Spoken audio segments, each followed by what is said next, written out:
Hello everyone, welcome to my channel. তো আজকে আমি তোমাদের জন্য নতুন একটা নেলের টিউটোরিয়াল নিয়ে চলে এসেছি। তো দেখতে থাকো আর কমেন্ট করে জানিও কেমন লাগলো। তাহলে চলো ভিডিওটা দেখতে থাকো। তো প্রথমে আমরা নেল প্রিপেয়ার করে নিয়েছি। নেল প্রিপেয়ার করে নেওয়ার পর যেটা করলাম, ফার্স্ট হচ্ছে রাবার বেস নেল পেন্ট, বা এটাকে তোমরা বেস পেন্টও বলতে পারো। তো সেটা প্রথমে অ্যাপ্লাই করে নেব সব নখগুলো। রাবার বেস অ্যাপ্লাই করে নেওয়ার পর সেটাকে ড্রাই করছি না, তার উপরেই মাইলার ইউজ করছি ডটস। মাইলারটা ইউজ করব আমরা ডটস টুল দিয়ে। শুধুমাত্র ফিঙ্গার রিংসে এই মাইলারগুলো অ্যাপ্লাই করব। তো মাইলারগুলো একটা একটা করে নিয়ে ডটস টুলসের সাহায্যে নিয়ে একটা একটা করে বসাবো। বসানোর পর এটাকে আমরা 30 সেকেন্ডের জন্য ড্রাই করে নেওয়ার পর আমরা আবার রাবার বেসটা ইউজ করব। রাবার বেস নেল পেন্টটা ইউজ করব কোথায়, কারণ কি হচ্ছে মাইলারগুলো একটু ওঠা ওঠা থাকে, তো সেই জন্য সেগুলো যাতে উঠে না চলে আসে সেজন্য আমরা আবার একটু রাবার বেসটা পেনটা অ্যাপ্লাই করে নেব, কারণ সে ওঠা ভাবগুলো তাহলে আর থাকবে না, একটু মসৃণ টাইপের হয়ে যাবে। নেওয়ার পর তারপরে আমরা ইন্ডেক্স ফিঙ্গারে মেরুন কালারের একটা নেল পেন্ট অ্যাপ্লাই করে নিচ্ছি।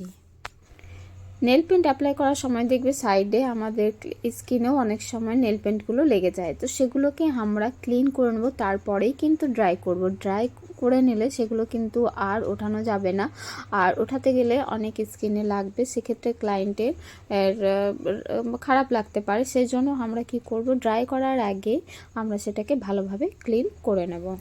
ইন্ডেক্স ফিঙ্গার হয়ে যাওয়ার পর অ্যাপ্লাই হয়ে যাওয়ার পর এটাকে আমরা 60 সেকেন্ডের জন্য ড্রাই করে নেব। তারপর আমরা চলে যাব আবার ফিঙ্গার রিংসে করব আমরা ফ্রেঞ্চ নেল আর্ট।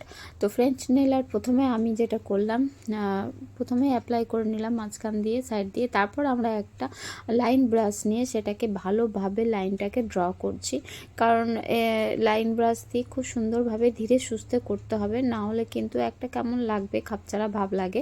তো সেই জন্য আমরা প্রফেশনাল করতে হবে, তো তাই জন্য আমরা এটাকে লাইন ব্রাশ দিয়ে সুন্দরভাবে করে নেব। দেখো হয়ে যাওয়ার পর এটাকেও আমরা ড্রাই করে নেব, কারণ ড্রাই না করলে, বারবার ড্রাই করছি কারণ কি ড্রাই যদি না করি তাহলে কিন্তু আমার যখন অন্য একটা কালার অ্যাপ্লাই করব তখন কিন্তু এটা যেহেতু হাওয়াতে শুকাবে না, এটা কিন্তু আমাদেরকে ড্রাই করতে হবে ইউভি ল্যাম্পে। তো যখনই ড্রাই যদি না করি তাহলে কিন্তু সেটা উঠে যাওয়ার চান্স থাকবে, তাহলে আমাদের ডবল খাটুনি হবে আর টাইমও বরবাদ হবে। তাই সেই জন্য আমরা বারবার ভিডিওটা কেমন লাগছে অবশ্যই কমেন্ট করো, আর শেয়ার করে দিলে তো খুবই ভালো হয়, আর লাইক করতে ভুলো না। কারণ কি আমি যে তোমাদেরকে কমেন্ট করতে বলছি সেটা কারণ হচ্ছে তাহলে আমি বেশ উৎসাহ পাবো, আর আমার আরও ভিডিও দিতে ভালো লাগবে। তো এই নেল টিউটোরিয়ালগুলো তোমরা আর কি কি দেখতে চাইছো সে নিয়েও কমেন্ট করো, তাহলে আমি সেরকমভাবে ভিডিও তোমাদের জন্য বানাবো। আর বাকি নেলগুলোতে আমি করেছি তোমার ওমব্রে ক্রিয়েট করেছি, এই দুটো নেলেতে এসব করলাম। তারপরে হচ্ছে তোমার ফিঙ্গারের নেক্সট একটু আলাদা রেখে পরে বাকি ফিঙ্গারগুলোতে আমি করেছি ওমব্রে। তো প্রথমে রেড পেন্টে অ্যাপ্লাই করে নিয়ে ওমব্রে ব্রাশ দিয়ে আমরা এভাবে একটু লাইট করতে করতে যাব, উপর থেকে নিচের দিকে যাব, তাহলে তোমার খুব সুন্দর একটা ওমব্রে ইফেক্ট চলে আসবে। তারপরে হচ্ছে যেখানে ফ্রেঞ্চ নেল আর্টটা করেছিলাম রেড পেন্ট দিয়ে, তারপর সেটাকে গোল্ডেন পেন্ট দিয়ে আমরা বর্ডার করে দিচ্ছি, তাহলে দেখতে আরও ভালো লাগবে। চাইলে তোমরা যেখানে উমড়ে করেছি সেখানেও হালকা করে গোল্ডেন ফিঙ্গারে করে নিয়ে হালকা হালকা হালকা করে দিয়ে দিতে পারো, তাহলেও বেশ ভালো লাগবে দেখতে। আর এই নেল যে টিউটোরিয়ালটা, এটা আমরা ব্রাইডদের ক্ষেত্রে করতে পারি, ব্রাইডদের তো ভীষণ ভালো লাগবে দেখতে। আর তাছাড়াও তোমরা এমনি অনেকে করতে চাইলে করতেই পারো ওকেশনাল, তো এটা ব্রাইডদের জন্য একদম পারফেক্ট। তারপর আমরা যেখানে যে নেলটাতে রেড পেন্ট অ্যাপ্লাই করেছিলাম, বারবার রেড বলছি, মেরুন নেল পেন্টে অ্যাপ্লাই করেছিলাম, সেখানে আমরা একটা গোল্ডেন জেল কালারটা দিয়ে লাইন ড্র করতে পারি। হালকা একটু বেঁকানোভাবে লাইন ব্রাশ দিয়ে ড্র করলে দেখতে বেশ ভালোই লাগবে, আর এটা ব্রাইডদের জন্য তো খুবই ভালো লাগবে। থ্যাংক ইউ সো মাচ আমার ভক ভক সহ্য করার জন্য।